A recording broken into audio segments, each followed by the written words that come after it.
আজকে আপনাদের দেখাতে যাচ্ছি বাংলাদেশের ম্যাপের ভিতরে একটি গ্রাম নাই, সেই গ্রামটি দেখাতে যাচ্ছি। আপনারা দেখতে থাকুন। গ্রামটি হলো সাতক্ষীরা জেলার কলারোয়া থানার 5 নম্বর কেড়াগাছি ইউনিয়নের 8 নম্বর ওয়ার্ড বাকসার তাঁতিপাড়া। এই গ্রামটিতে 300 থেকে 350 ঘর আছে।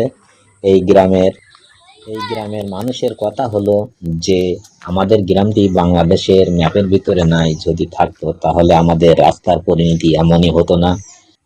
আসলে এই গ্রামের মানুষগুলো খুব সৎ এবং সরল, এই কারণে রাস্তাগুলো ঠিকভাবে ঠিক করে দেওয়ার কোনো লোক হয় না।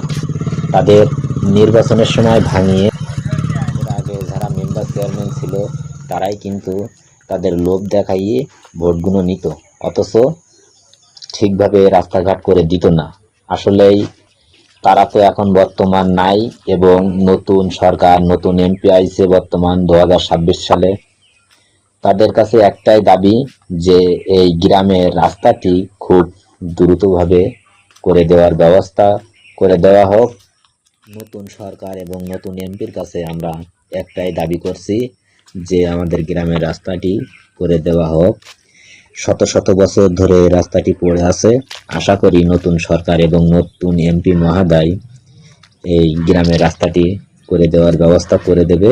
এতে গ্রামবাসীরা খুব আশায় আছে যে নতুন সরকার এসেছে এবং নতুন এমপি এসেছে, আমাদের গ্রামের রাস্তা এবারে ঠিক হতে পারে। তারা খুব বড় একটি আশা নিয়ে বসে আছে।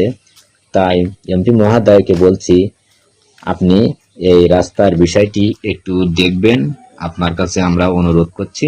এই গ্রামটি খুব অবহেলিত।